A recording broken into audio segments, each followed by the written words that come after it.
Welcome everyone to VFR Flying in Canada with ForeFlight.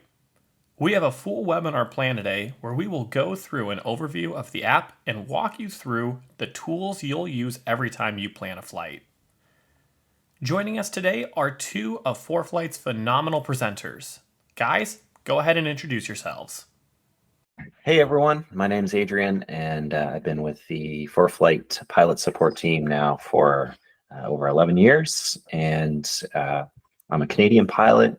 I started flight instructing in Ontario and went on to fly a Caravan overseas for a couple years, which was an awesome adventure. I've flown for a Canadian regional airline, and I call BC my home now, so West Coast based. And happy to be here. Thanks for joining us today as we look at some VFR flying in Canada. Hi, my name is Dominik Ochmanek. I have been a member of ForeFlight's Pilot Support Team for over 9 years. I myself am a commercially rated pilot here in Canada, based on the East Coast, well, more east than Adrian, just in the Toronto area, actually. And yeah, I'm happy to be here. Definitely specializing in the Canadian pilot support side of things here at ForeFlight.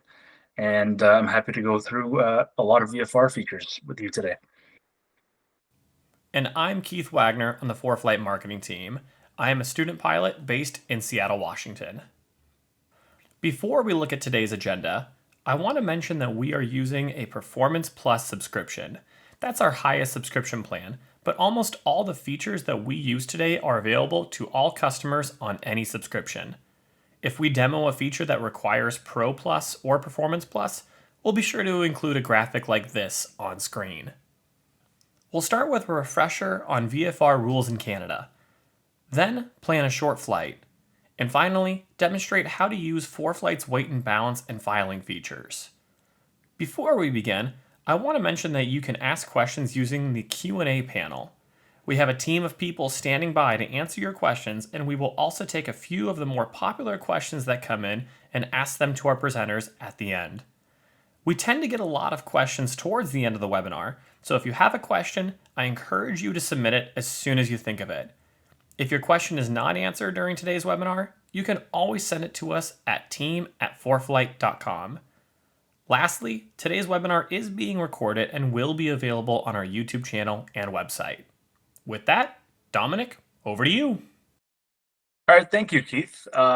And we're going to hop right into a VFR review for Canadians. So consider this more of a refresher for VFR pilots flying in Canada with ForeFlight.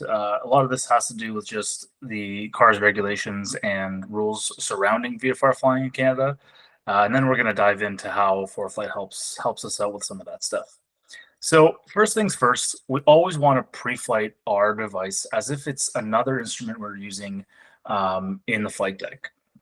And just like we do a walk around on an airplane, we want to do kind of a walk around on our iPad. So things you always want to make sure of.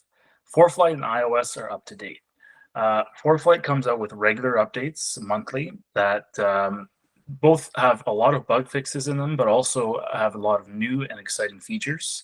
So you always want to keep your ForeFlight up to date, as well as your iOS versions. Both of them kind of go hand in hand, but if you're running an older version of iOS, you may not be able to update ForeFlight. So we always recommend that those are updated together. You can always take a look at what version of ForeFlight you're running by going to the More tab and tapping About, and then there at the very top bar, you'll be able to see the version of ForeFlight you're running. You want to check your battery. So if you are planning a longer cross country, we always recommend keeping the device in a cooler place in the cockpit, not directly in the sun. And maybe if you have an air vent that can be blowing on the iPad, that'd be great as well. And finally, your charts and data. So using the pack feature in ForeFlight, which we'll get into a little later on, is a really great and quick way to make sure your charts and data are updated for the flight. But you also can go into more in downloads and see if there's any pending downloads that you have. Maybe there's been a new release of charts, or the CFS has been updated or something like that you want to make sure you have on your flight.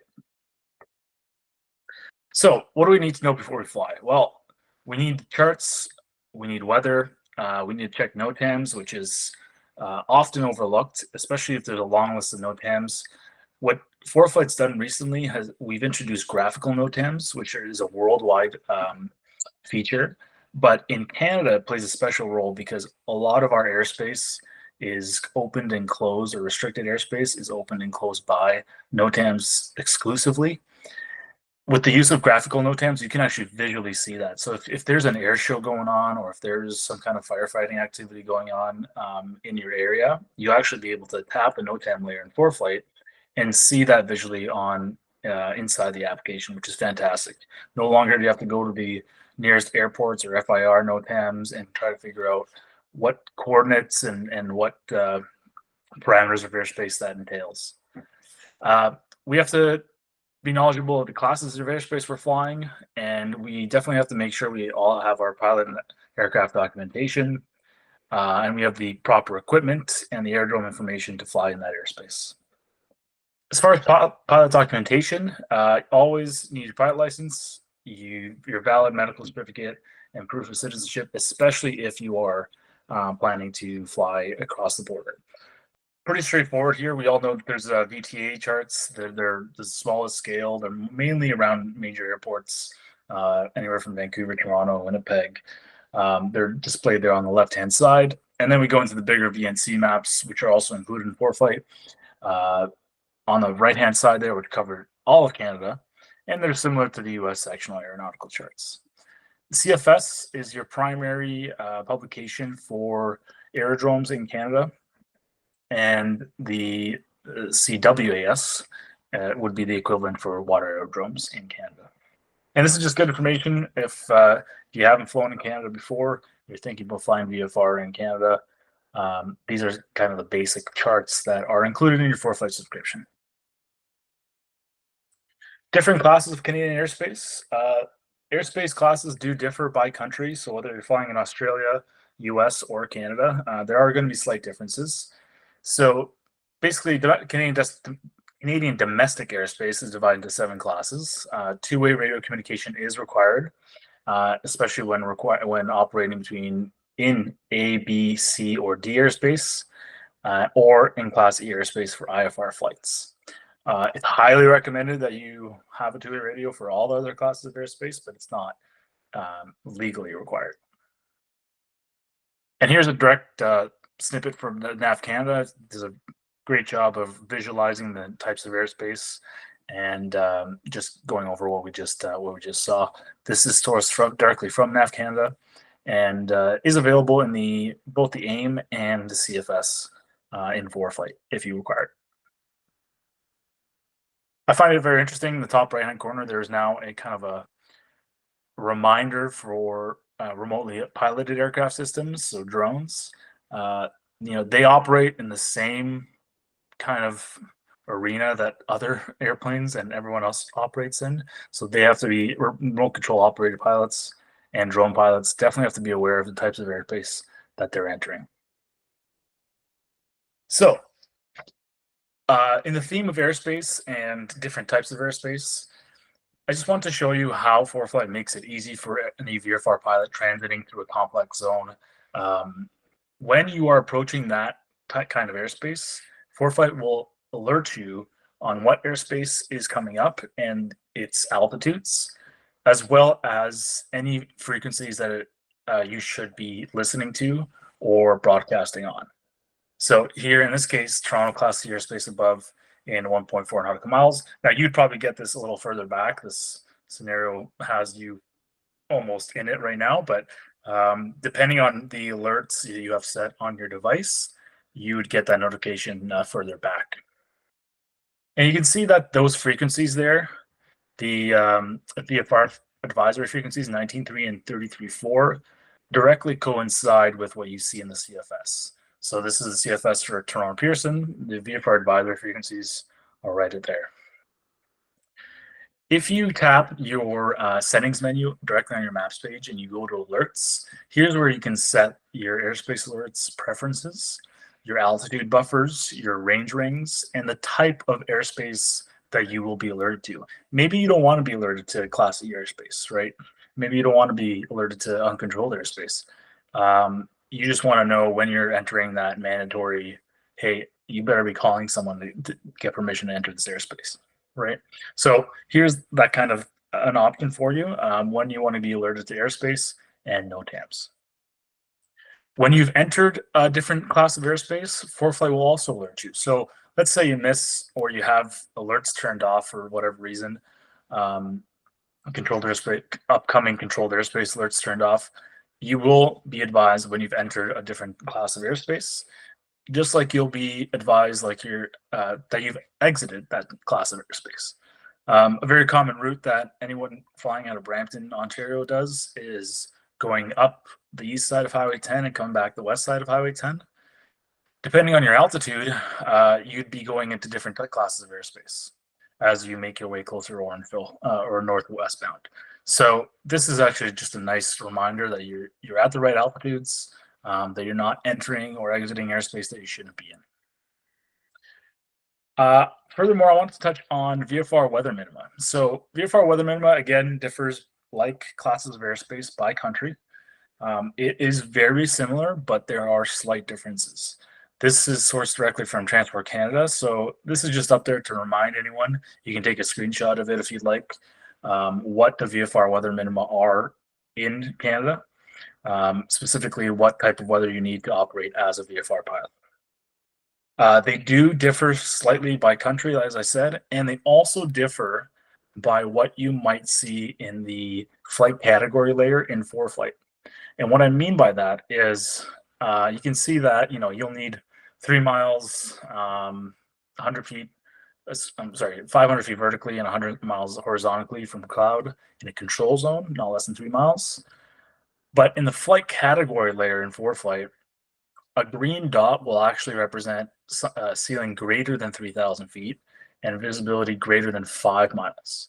So just because you see a VFR or marginal VFR dot on an airport in ForeFlight doesn't necessarily mean that it's not VFR weather minima or legal VFR weather minima. So you'll have to kind of always tap on the flight category to see what kind of weather you're getting, because marginal VFR, according to the flight category layer in ForeFlight, is actually well inside the VFR weather minima, legal weather VFR minima for flying in that airspace. So take it with a grain of salt, but it gives you a great kind of initial look at the weather at the airport or a region. What you'll really want to do is tap on that dot and dive right into the details of what that weather's doing. Here's an example of that. This was taken recently where there was a system moving through southwestern Ontario. It was providing a lot of IFR conditions, but also VFR conditions. And you really don't know what's going on at that airport until you tap on one of those dots and you get more detail on the type of weather they're experiencing. So you'll see Hamilton and Kitchener here, we're doing IFR. We're reporting IFR, but as you move eastbound, Oshawa, for example, and Peterborough, the weather was just few at 7, overcast 31, well within VFR weather limits. If you wanted to get more information on that, so let me just go back here a slide. This is where you dive more into weather, and we're going to get into the weather topic here in a second. But if you want to just see the METAR there and then tap full screen to get more information on Peterborough, this is where you can get more information on the airport itself. So we talked about pilot documentation, we talked about aerodrome requirements. In the airports tab in ForeFlight is where you would really study the airport that you're planning to go to. So if I transition from the maps page there, hit full screen, I get this screen right here. And this is where you can get into more detailed weather. This is also where ForeFlight provides a daily weather report, which is something that you would see maybe on the Weather Channel. It's not very aviation-like. It's more day-to-day kind of weather, hour by hour. I find it very useful, especially when you're flying longer distances, to kind of see, what's the weather going to be Tuesday, Wednesday, Thursday. Daily weather information is actually included right in ForeFlight as well, which is a great little feature. Back to the airport page, we see Peterborough there at the top section there, and that's kind of your synopsis of that airport. And finally, at the bottom section there is where you can dive more into details on runways, procedure, more information on telephone numbers at that airport. So consider the airports page kind of like your electronic CFS. Now you can certainly reference the actual CFS in the info section, but this is kind of all the information presented to you in an easier way. Runway information, for example, it'll take the latest winds from the latest METAR and give you crosswind and tailwind and headwind information and suggest runways based on the wind, which is amazing. So right there, the runways based on 100 degrees at 6 knots, which was taken 19 minutes ago, is giving you those kind of options. And then it goes further into surface, slope, glide slope indicators, things like that.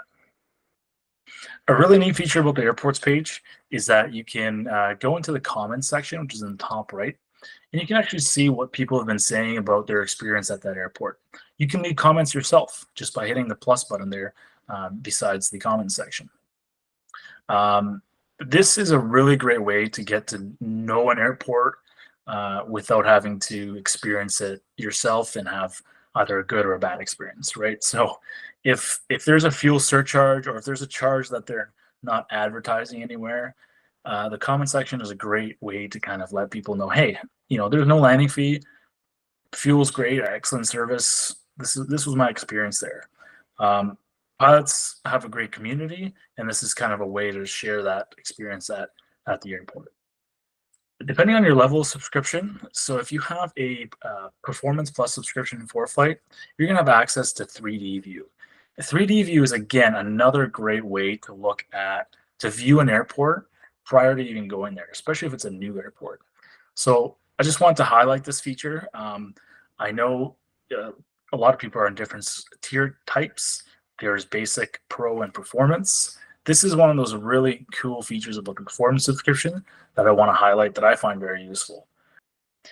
It even goes as far as highlighting your approaches, your 3-degree approach paths, and you can change it to night mode. So you would have the runway lighting, and you can see the obstacles and what to expect on our approach to runway 09 at the airport at night, visually what to expect. Hopping back to the NOTAM that I mentioned before, the graphical NOTAMs, this is what it would look like. So graphical NOTAMs are now displayed in ForeFlight on the maps page. You just have to go down to your drop-down menu and tap NOTAMs. And especially during firefighting season, I find this very useful. There's a lot of operational changes during firefighting season, and a lot of NOTAMs popping up depending on the severity of the fires. Other NOTAMs, non-graphical NOTAMs, can always be accessed directly on the airports page as well. If you just go to the airport and go to the NOTAM section, you can view airports filtered by the airport itself, the FIR region, any obstacle NOTAMs, and ForeFlight does its best to translate those NOTAMs to plain text as well. So the effectiveness and expiry dates, instead of having to kind of read that out in a long NOTAM, will be displayed like that.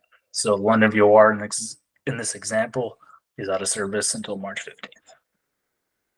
Another great source of information is the ability to have all your Nav Canada documents directly in ForeFlight as a VFR pilot. And if you tap on Nav Canada, which you have access to as a Canadian VFR subscriber, you'll be able to access the entire documents there instead of having to either have them on a different app or have the physical version of them.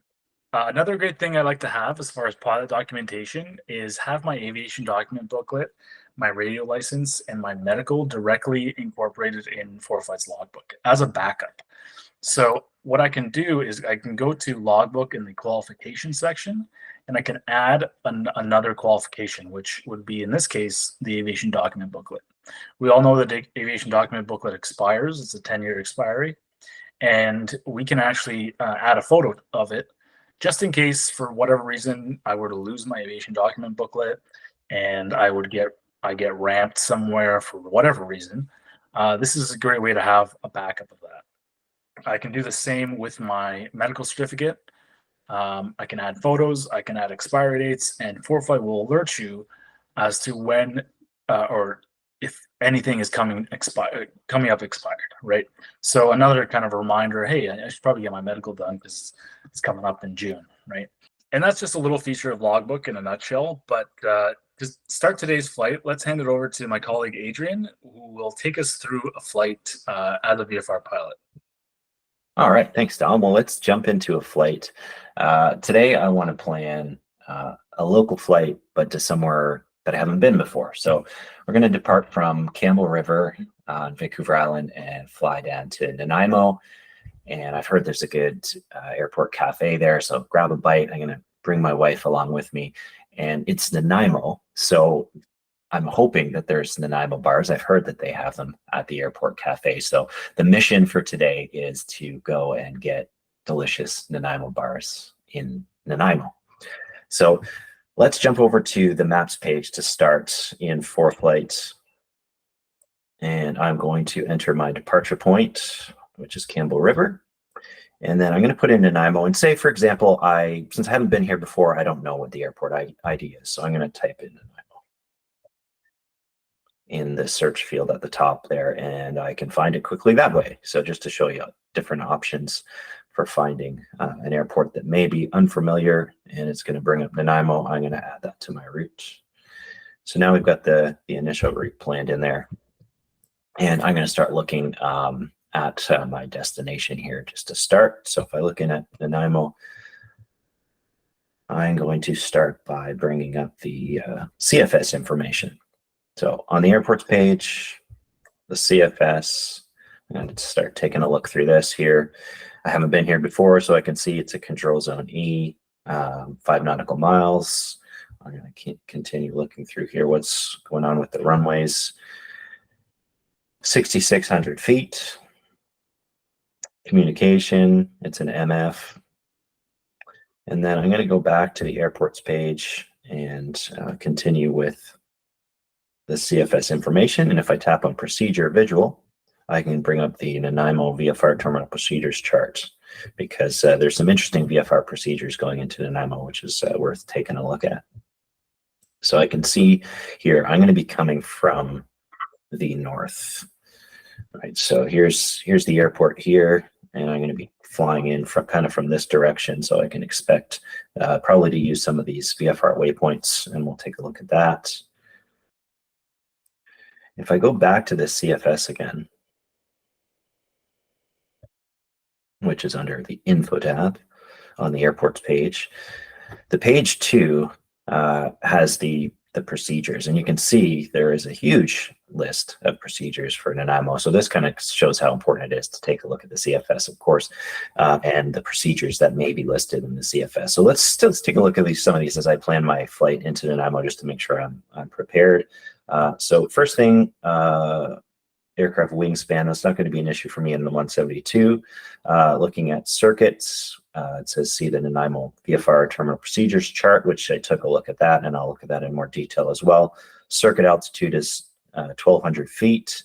I'm going to avoid built-up areas below 1,000 feet here. And then runway 34 right-hand circuits, maintain 1,200 ASL till over Ladysmith Harbor. So let's go back to the maps page and just take a closer look at that.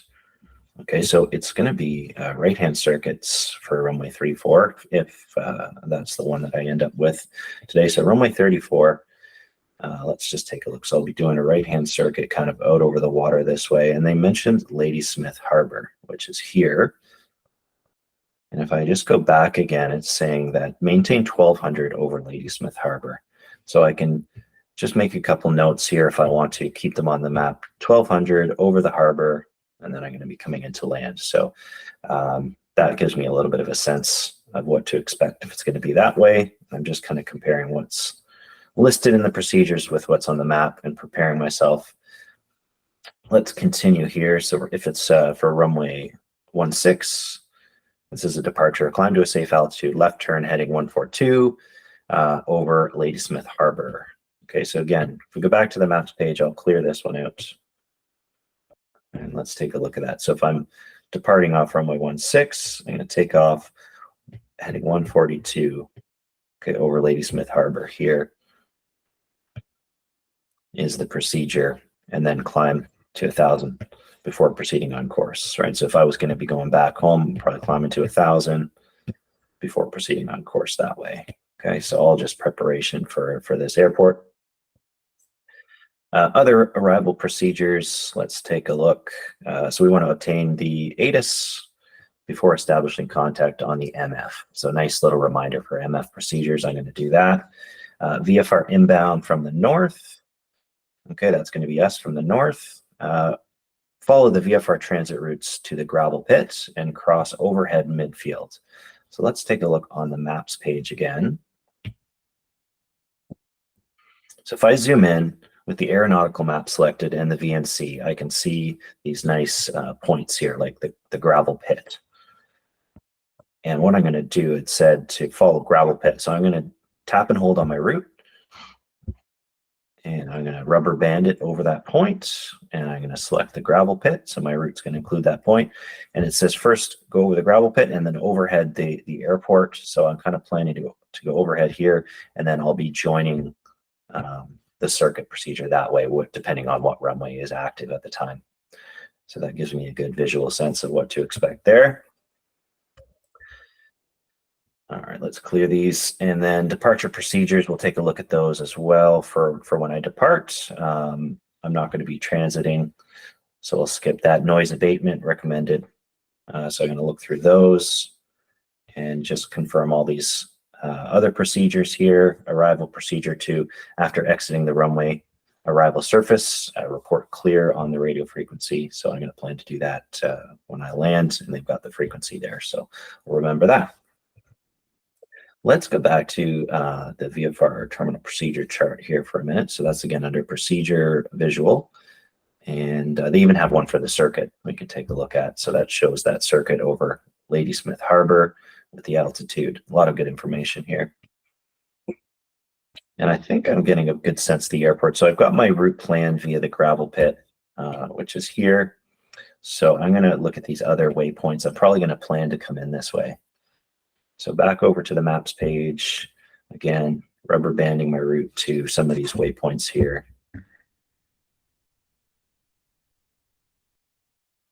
To plan my route. The next thing I'm going to start to look at is the rest of the routing. So I'm just going to zoom out here, and I'm coming from Campbell River. Look at the airspace that I crossed through. So the aeronautical map highlights this airspace around Comox. I can also take a look at the VFR transit routes that are listed in the Campbell River VFR terminal procedure chart. So again, under the procedure visual tab, it's going to quickly bring that chart up for me. And I can see that there's these routes that come down from Campbell River, and then there's a VFR transit route that follows the highway. So I'm going to start by planning that route there. So I can quickly zoom in. I've got the VFR waypoints nicely there. I'm going to go via Constitution, and I'm going to follow the highway, which I can see on the VNC. So what I might want to do is actually just grab a point here and just put a lat long waypoint there, and it's going to follow the highway. And then I'm following that VFR transit route. If you want to be more exact, I could put an extra point in there. Following the shoreline, everything's looking pretty good. I'm happy with that route. I may refine it if I see any more information, but that's looking great. Next, I'm going to take a look at obstacles and terrain. There's a lot of mountains and terrain on the island, so I want to be prepared for those things in my arrival into Nanaimo. So first thing I'm going to do is go to the profile view. I'm going to bring that up, and it's right away looks pretty good. I'm staying clear of terrain and obstacles along my route. Nothing is looking too close, so that's great. Another tool that's nice is to add the hazard advisor. So that can be done under the map. Overlays and selection menu here. So if I can select hazard advisor, and then On the right side, I can choose an altitude that I might be planning to fly. So in this case, I've got it at 3,500 feet, which is what I have my flight planned at currently. I'm kind of flying along the shore. I want to stay low, enjoy the view. Maybe I'll see a whale. So 3,500 works. And I have that selected on the hazard advisor. You can see as I bring that lower, it's going to show more and more terrain. So the yellow is terrain within 1,000 feet of the altitude I have selected, and red is within 100 feet or higher. So at 3,500, select that there, I can kind of get a great sense as I'm flying down. You can see the mountains are going to be towards on my right. And then as I'm flying into Nanaimo, we can even bring this a bit lower. So as I descend down into Nanaimo, I can see where I'm getting a little bit close near Nanoose Bay in this area here, just to be aware of. And then as I come closer here to these points, so that's why these VFR waypoints are good to follow. Brennan Lake, Westwood Lake, and they're going to take me around that terrain as I fly into Nanaimo. All right, so that's giving a good sense of the terrain and obstacles that are along my route. And what I can do, since I haven't flown into Nanaimo before, I can also use the 3D feature that's in Performance Plus that I love anytime I'm flying into a new airport. And that's going to give me a preview of what to expect on this routing. So let's take a look at that. I'm just going to tap on the 3D button in the FPL menu. And there's my departure out of Campbell River. I'm just going to scroll this forward, and you get a good sense of that mountainous terrain that's on the right of the route there as I fly along. And I'm going to continue. I'm kind of mostly interested in the approach into Nanaimo. So I'll let that satellite imagery load, and that's those are showing the VFR waypoints as I go into Nanaimo. Definitely something to consider with the terrain on the right. But it's looking like this routing works quite well as I come in to avoid that terrain, and then I'll be descending into the airport there.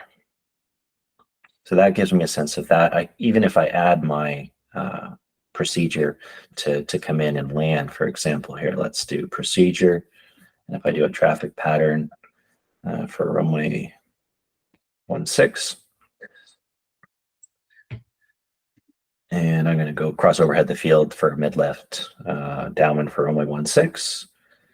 And the pattern altitude is already in there, 1,200 feet. I'm going to add that to my route. And I'm going to take a look at that 3D view. I'm going to zoom forward.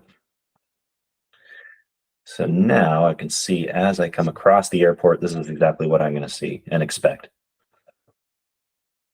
All right. Looks like there's some towers there as I come in to land, but it gives me a really good sense of what I can expect in an airport that I have never been to before. It's amazing.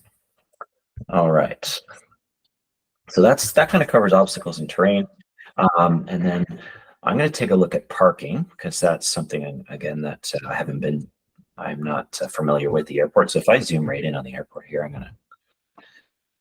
I get a nice little airport diagram. So I can start with that, and I get a sense of where the flying club is there. I'm just going to make some notes. So if I was going to, I can write on the map, I'm going to plan to come here. There's the flying club there where I can park. I can also, of course, go back to my airports page for Nanaimo, and I can look at either the ForeFlight diagram here, or I can, under procedures, airport, I can view the Nav Canada aerodrome chart.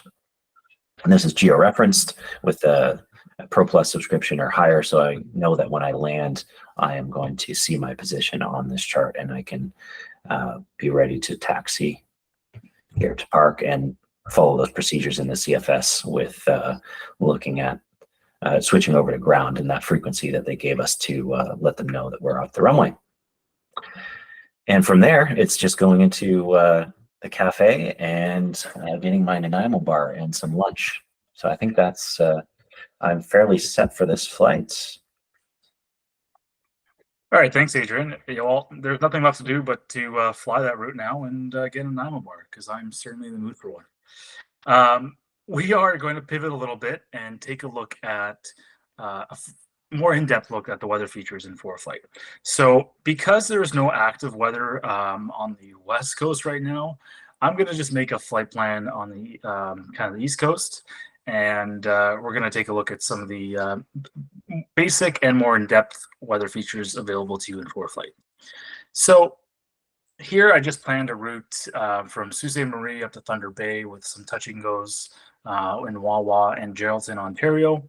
What I like to do when I first start planning a flight and taking a look at the weather, I like to clear the maps page as much as I can, just so I can take a look at really or accentuate the weather and the radars and satellite imagery on the page. So I'll get rid of my VNC map. I'll get rid of any other clutter like airspace, and I'll just want to see the route I'm taking and the weather overlaid on that route. So that's what I've done here.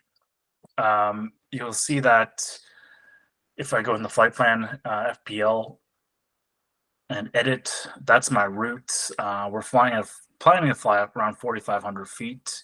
And if I go to Sault Ste. Marie, I can kind of take a look at where my starting airport weather is like. So if I tap directly on CYM there, that brings up that sidebar of the airport, and I can take a look at the METAR and TAF information.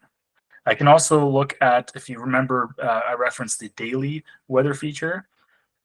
I can take a look at what Sault Ste. Marie's going to do later on today. Oh, well, looks like we're planning on some rain later on today, and what the forecast is later on in the week. I can do the same for my destination, which is Thunder Bay today, and take a look at the METARs and TAFs. Looking a lot better in Thunder Bay, albeit some gusty winds, and also some forecasts for some rain and snow. Okay, well, now that I have a general idea of that, what I've always been taught in my flight training is start big and small. So let's take a look at the imagery tab in ForeFlight, where I can take a look at my surface analysis layer and screenshot. So the surface analysis comes directly from NAV Canada and all the official weather sources. And that's where the imagery tab is going to, Environment Canada, I should say. And that's, we'll have a look at the systems that are moving through. So looks like there's a low pressure system affecting our flight. Some stuff moving from the southwest to the northeast, kind of a cold front and warm front mixing together there, causing some disturbances. Very much like spring weather, which is weird to say at the end of February, early March season now, but I guess spring's coming early. So we can expect that type of thing to reflect in our radar layer, and sure enough, it does. So if I select the radar layer from the drop-down menu, you can see that that's exactly what's happening. That system is kind of moving from southwest to the northeast and going directly in our path of flight. You'll notice that there's two radar layers available in ForeFlight. One's a classic layer, which is displayed right here now. It's a little more pixelated and has a little less detail than the classic layer.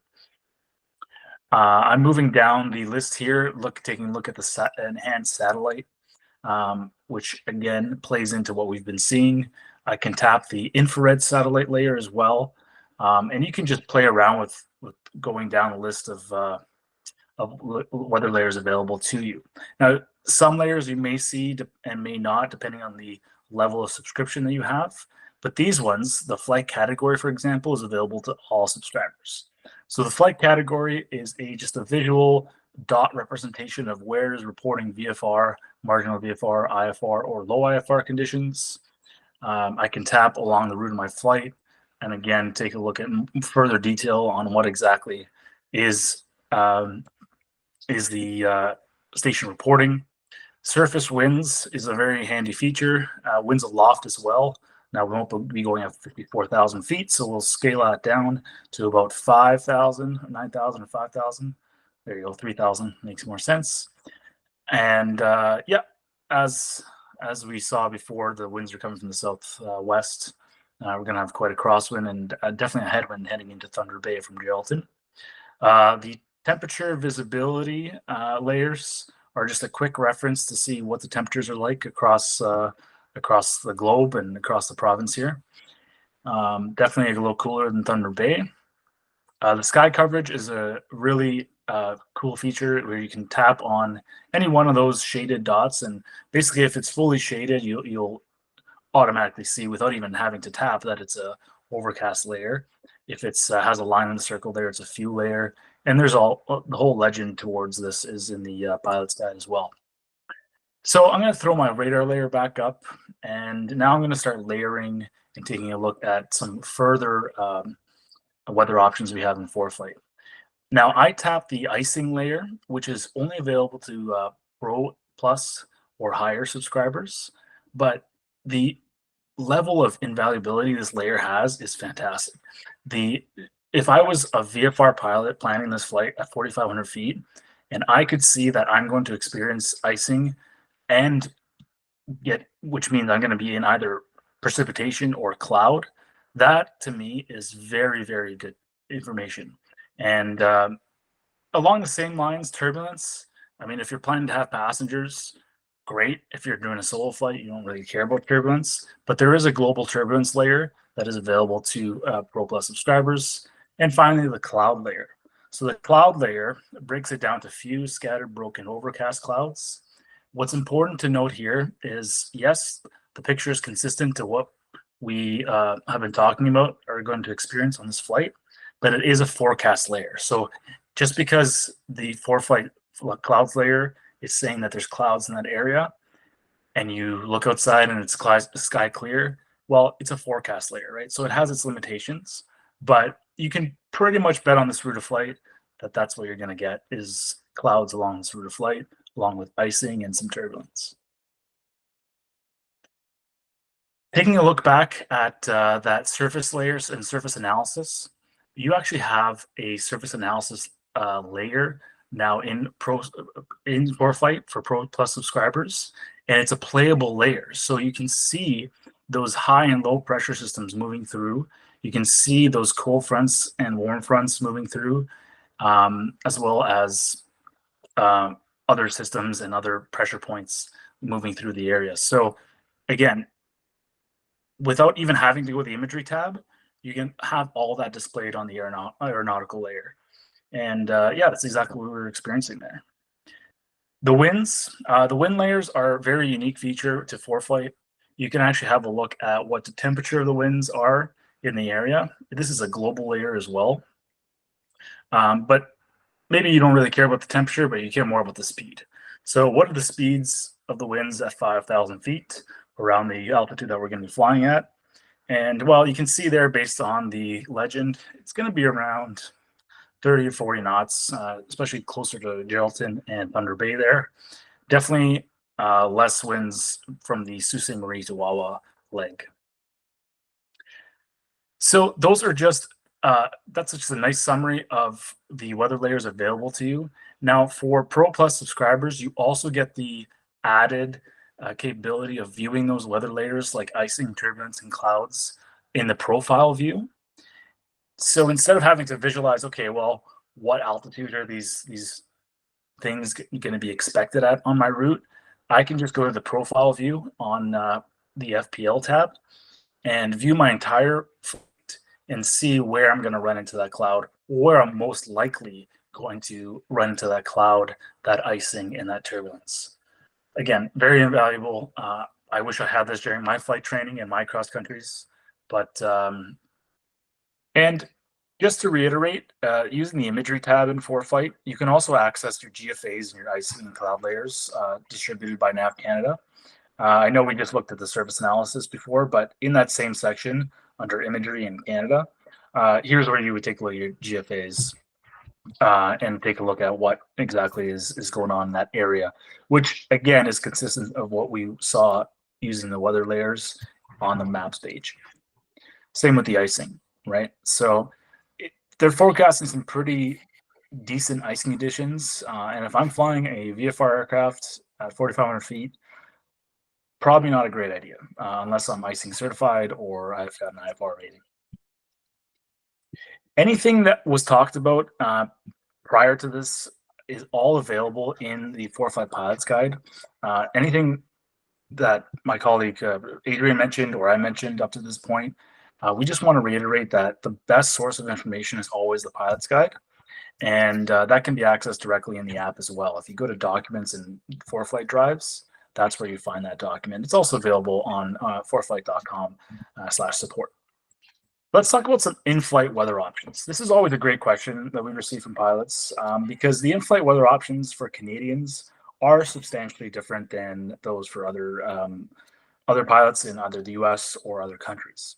So the most viable and best option for Canadian pilots, if in-flight weather is something important to you, is the GDL 51 and 52. There's benefits to both, but I'll talk about what exactly the differences are between the devices here in a bit.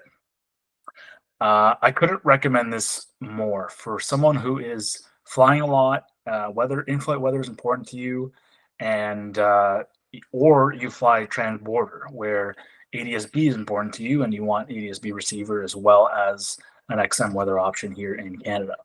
So the differences between the 51 and 52, basically the 51 includes the Sirius XM receiver to display satellite weather, and the GDL 52 adds the ADS-B component to that, ADS-B-N component. So you have one that is just standalone XM and one that is both XM and ADS-B. The biggest difference there is also the price. So if you don't mind paying a little bit more to have both receivers, then the 52 is a great option for you. So what does the GDL give you? Well, as opposed to just ADS-B, Sirius XM weather, the biggest advantage to it is it's no line of sight limitations, right? It's a satellite-based system. So coast-to-coast coverage from taxi to landing, you don't have to worry about any towers or anything like that. It will give you high-resolution radar, storm cells, cloud-to-cloud lightning, echo tops, and high-resolution surface winds and visibility. So just some of the superior advantages to an ADS-B system.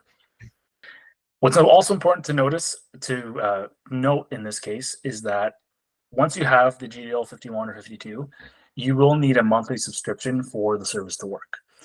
There is a pilot subscription specifically developed for ForeFlight users with Sirius, and you can read more about that if you go to foreflight.com/connect or SiriusXM, or if you just go to SiriusXM's website and follow the prompts for the pilot for ForeFlight subscription. And yeah, actually, I just got a GDL 52 and I've been flying with it, and it's been awesome. What an invaluable tool it is for flying here in Canada, and then providing the option to fly across into the US and access ADS-B as well. So, all right, so I think we're ready now to pack for our flight. So on the maps page here, all I'm going to do, I've got my route plan. I'm going to tap on the pack button, the little suitcase there, and it's going to pack everything that I need for the flight. Cool thing too with the Performance Plus subscriptions, as we looked at the 3D preview going into the airport, it's actually even going to pack the 3D view aerial imagery. So even when the iPad is offline, I can review some of that stuff. If I wanted to, say if it's a long cruise or something and you want to refresh, you could easily just review the 3D view of your approach, just to make sure that that you're ready, and just give yourself more situational awareness. So now that we're packed, I'm going to bring this flight over to the flights page. So to do that, I'm going to tap the send to button in the FPL, and I'm going to select flights, and it's going to create put all that information into the flights page form here. I'm going to review that by going down. My route's in there.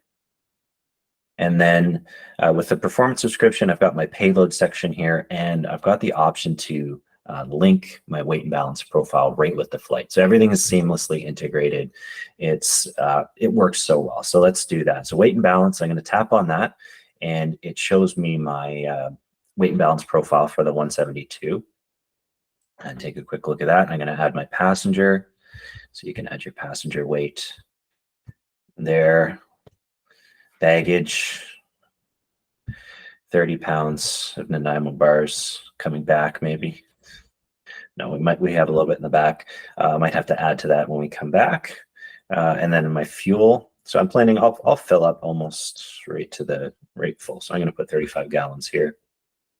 And then once my weight and balance is, the information has been entered, I can also tap on the summary.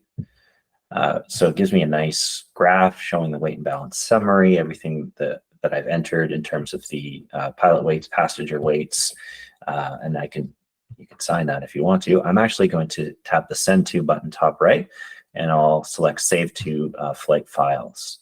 So there's a section of flights of the flight. If I go back here, that is for any types of files. So this is just a nice way for housekeeping to save a PDF version of my weight and balance to the files that are associated with my flight. So that just, if anybody wanted to take a look at the weight and balance, I can just bring it up in a second, this PDF here, and show it to them. I also have that file associated with this flight as long as I keep the flight in my list of flights. So it's a nice snapshot of what the weight and balance was if I ever need to look back on it for any reason. So I'm going to save that to flight files. And then now that my weight and balance is linked with the flight, you can see here that right on the flights page, it shows all that information that I've entered. So the weights of the passengers, and it's going to integrate that into the fuel that I've entered for the flight. So you can see there, actually, if I tap there, 35 gallons is what I'd entered. I also have the option to dynamically tap on these and adjust them. So say maybe no, I'm going to go actually totally full on fuel. So I can adjust that there. It's showing me what my flight fuel, my taxi fuel is, fuel at landing. And I even have a reserve policy. So that just means it's my personal reserve of fuel. So I've got a 10-gallon reserve that I've added. So it's including that in the calculations. And it's showing all that information along with the weights, what my takeoff weight is going to be, still a fair bit under maximum takeoff weight, being just 2 passengers. But it's good to have all that information in one place right there. So once I've gone through everything on the flights page, as I've done here, and I'm happy, I can proceed to file. So that's going to bring the information for the flight and populate that into an ICAO flight plan form. And you can review that information there. And once I'm ready, I'm just going to tap the file, and I can file that information with Nav Canada. It's going to go directly to them, and a super easy process for filing the flight. So now that I'm ready to file, I'll file that flight, and I'm ready to head to the airport. Excellent job, Adrian. Thank you for walking us through all the weight and balance and filing. Now we're going to move on to Q&A. If you have more questions or want to know about a specific feature, you can check out the available resources shown here. These are created by our support team and will give you an in-depth answer on how to use almost any feature in ForeFlight. With that, let's take some questions. Excellent. Thank you so much, everyone, for your questions today and for joining us again on today's webinar. Adrian, the first question is for you. Is there a way to import profiles for weight and balance, or does it have to be manually entered for each airplane type? Yeah, thanks, Keith. Great question for sure, because we all know how tedious it can be to kind of go through all the steps of setting up a weight and balance from scratch and entering in your stations and your forward and rear limits and all those things. And that's something that's really important to know how to do. But once you've done it a few times, it's nice that ForeFlight provides the option to just quickly load a weight and balance profile for most common aircraft. So you can do this. You start by you load your aircraft, and then you can go over to the weight and balance section, and most aircraft have a pre-configured weight and balance profile. So you just select that. So all your weight limits are already preloaded there. You just want to enter your basic empty weight for the aircraft, of course, because that's unique to your aircraft, and you'd find that in the logbook. and then the CG. So you're just entering a couple things. Other than that, you're just confirming the stations and everything look good and match with your POH. But so there's a quick way you can just preload pre-configured weight and balance profiles for most aircraft types. The pilot's guide has kind of more detailed steps on that, so take a look at that and just let us know if you have any questions as you go through that process. Team@foreflight.com. Excellent, thank you. And yeah, like we mentioned earlier, the Pilot's Guide is a fantastic resource that comes loaded into ForeFlight Mobile. Dominik, the next question is for you. When a departure point is a lat and long, does Nav Canada still require it to be specified as a reference to a known named location? Yeah, that's a great question. Nav Canada will accept the lat longs as departure points. However, it's always a good idea in the remarks section of the flight plan to put as much information as possible for just to make it easy for them, right? At the end of the day, they're there for your safety. They want to know what airport you're departing from. And I know the lat long will suffice. However, if you just put the name of the airport, whether it be a private field or some other name strip in the remarks section of your flight plan, that'll help them figure out much easier. So always try to do that in the mark section, but it is not required. The flight plan still will go through just through the lat long. Excellent, thank you. Adrian, are the maps and charts on ForeFlight valid as required maps carried on board, or do pilots need to carry paper charts too to stay legal? Yeah, good question. I remember asking this kind of back in the day too when I was doing my commercial flight training. Like, can I carry just ForeFlight and not I don't need to bring or keep buying? At that point, I was buying the CFS brick and buying paper charts and stuff. So to answer the question, Nav Canada states in the cars that first of all, the requirement is to carry on board all the necessary current aeronautical charts and publications that apply to your route, your proposed flight, any diversions that you might do, whether this is VFR, we're talking about VFR today, but if it was IFR, everything that applies to your flight. So this regulation, it doesn't state that they have to be in a paper format. So my interpretation of this is that we're good with the charts that we have in ForeFlight. If I was to get ramp checked and asked, do you have all the information applicable to the flight you're doing today, I would show them all the charts that I have in ForeFlight, making sure that they're current. Obviously, ForeFlight helps you to do that. You can even, we talked about PAC. So you have everything. You've got the CFS, even as a full document on the documents page. Everything is there for your flight. And then of course you can back that up on your other devices, your iPhone. If you have another iPad with a single pilot account, you can use multiple devices, which ForeFlight gives you that option, which is great as a single pilot to have those backups, which I do recommend, digital backups of those charts. But you are legal with ForeFlight as far as I interpret it with what the cars say.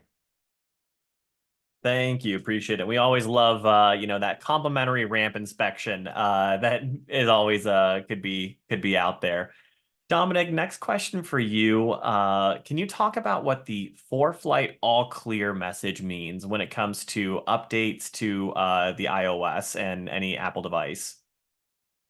Yeah, absolutely. And just to go back to that other question, I've had a conversation directly with Transport Canada, asking that exact same question, and electronic flight flags have become so prevalent that they have no problem with it.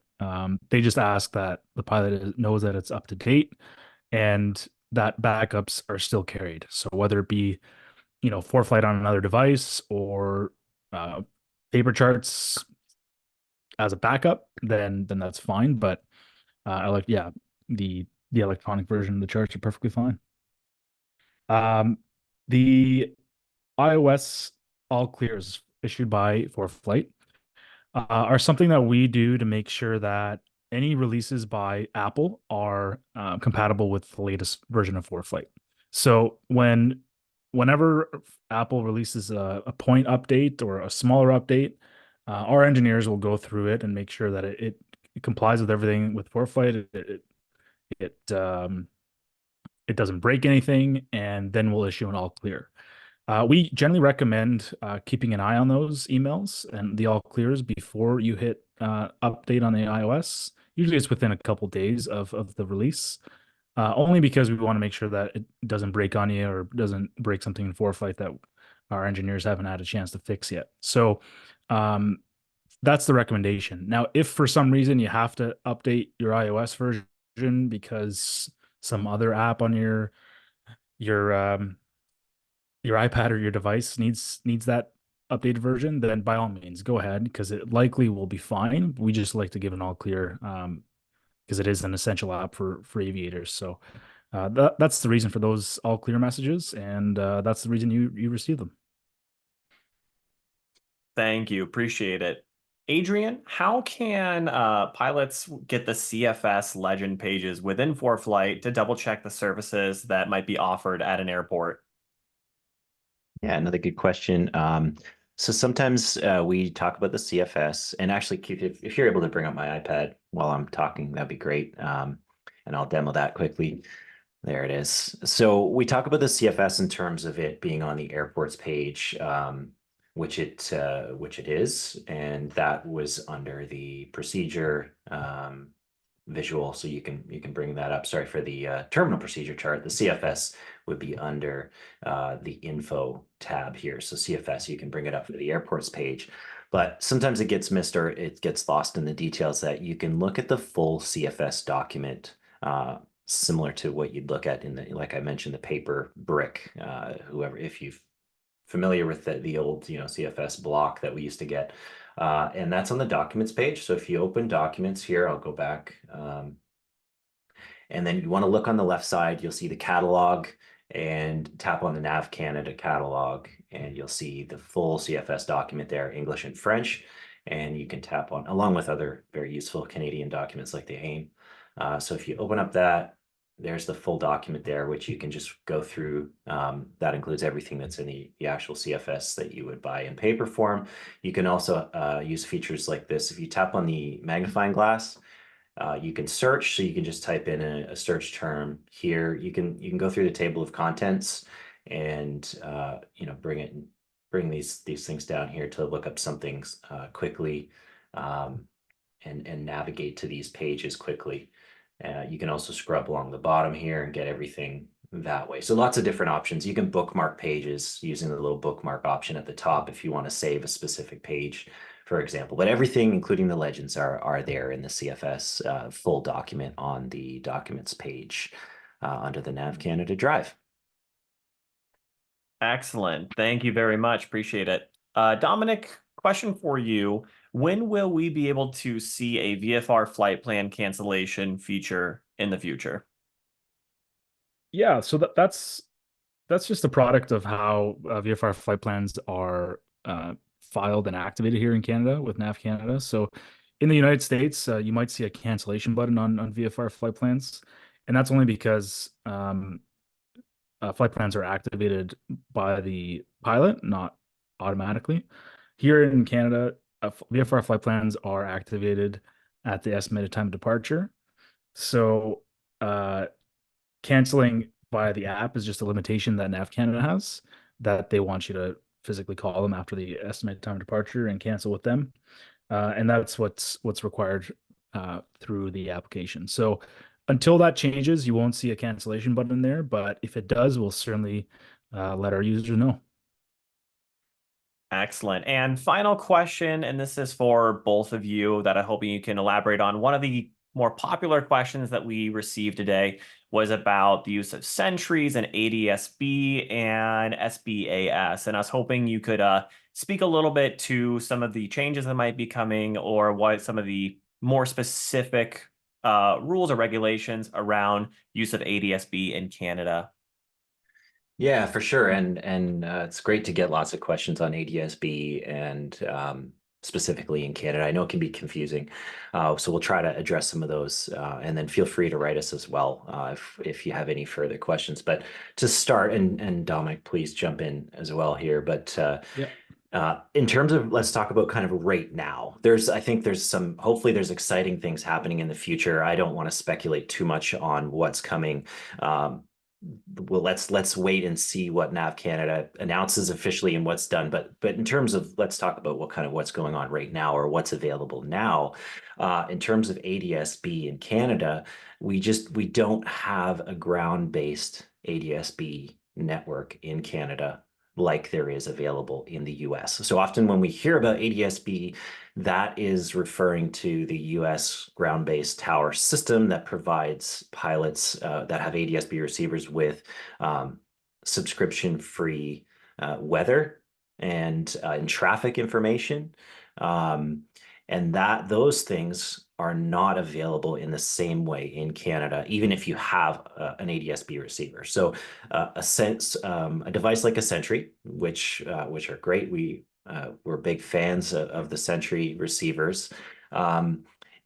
Will receive ADS-B only when there's ADS-B available. So that is, in terms of where that's going to be in the US, where there's a ground-based tower network that can provide that weather. So if you're flying into the US, great, you're going to have ADS-B traffic and weather if you use a device like a Sentry. If you're flying in Canada, the Sentry can still be a really useful device. First of all, it includes a WAS GPS. The new Sentry Plus has like a CO monitor. There's an AHRS, so attitude heading reference sensor in it that'll give you your, if you have synthetic vision, or even if you don't have synthetic vision in ForeFlight, it's going to show you your pitch and bank information, almost like a glass cockpit kind of style. So there's a lot of things that it can still be useful. Yeah, Sorry to interject there, Yeah. Adrian, but the Sentry will also pick up ADS-B out traffic in Canada. That's good to Now, mention. take that with a grain of salt, right? Because it will give you a partial traffic picture, but the other aircraft that don't have ADS-B out won't be picked up. So it's almost worse, in my opinion, to see half the traffic and kind of become reliant on it and not the other half. So you will get ADS-B traffic in Canada. So if you do have a Sentry and you do see that, then you might be asking yourself why. That's only because it's picking up ADS-B out from aircraft that are equipped with ADS-B out. But yeah, like Adrian mentioned, it is a very impressive tool. And if you're flying any cross-border flying, absolutely, I would recommend it. But that's its biggest downfall in Canada, is that it is ADS-B reliant, and we just don't have that system here. One mention too, because I think it's an awesome project, and there's a project going on in the Toronto area where they're trying to implement some ADS-B kind of like what's the right word, like a homemade system, but it's like a self kind of a grassroots kind of project where they've created some transmitters for ADS-B information. So yeah, they're ground stations. They're UAT 978 megahertz ground stations, just by not for profit. But yeah, go ahead. Yeah. So we kind of say across the board, across Canada in general, there's not a ground-based ADS-B tower network, and there's not one implemented by Nav Canada like there is by the FAA in the US. But there are some in the Toronto area. So that's another kind of interesting point that I haven't flown and tested those myself, but it's just worth mentioning that there's some projects out there to try to get ADS-B weather, and I think there's some of them that are active right now. So it may, if you're just flying in the GTA, the Greater Toronto area, there could be some availability of ADS-B weather, which is really cool, and something that we think is a great project that's ongoing. But a general kind of across Canada, it's not something that's available in terms of weather. And that's why I'd mentioned about the Garmin GDL52, which is both an ADS-B receiver and an XM receiver. And the real benefit there is the XM receiver in Canada is really the only reliable way to get in-flight weather is via XM. And that's why it's such a great tool in Canada, because it gives you that XM weather. And then it also has ADS-B if you're going to fly over into the US. And it has a range of other features as well. So it's a great tool, because often, cellular data is just not a reliable source of getting weather in flight in general. So yeah, exactly. And even if we did have an ADS-B network in Canada, the reliability would be an issue as far as line of sight. It's just such a massive country. that Right. really satellite-based ADS-B and system and weather systems is the way to go. So, Yeah, and I know ForeFlight has always been very like open to all these new tools that have been implemented, whether that's, when ADS-B first came into the US and implementing new things. So I'm excited for, whatever new kind of ADS-B uh, tools become available in Canada and what Nav Canada is doing. And I know ForeFlight will be very receptive to working with and all those things. So excited to see what's to come for us in Canada in terms of ADS-B. yeah, absolutely. Likewise. Very much so. Couldn't agree more. So with that, I wanted to thank our presenters for taking the time to be here today, as well as the ForeFlight staff working behind the scenes to bring this webinar to life and answer as many written questions as we could get. And lastly, I want to thank you for joining today's webinar. This webinar has been recorded and will be available on our website and our YouTube channel within the next 24 hours. If you have any other questions, please send them to team@foreflight.com and stay tuned for future webinars and updates to ForeFlight Mobile. Until next time, safe and happy flying, everyone.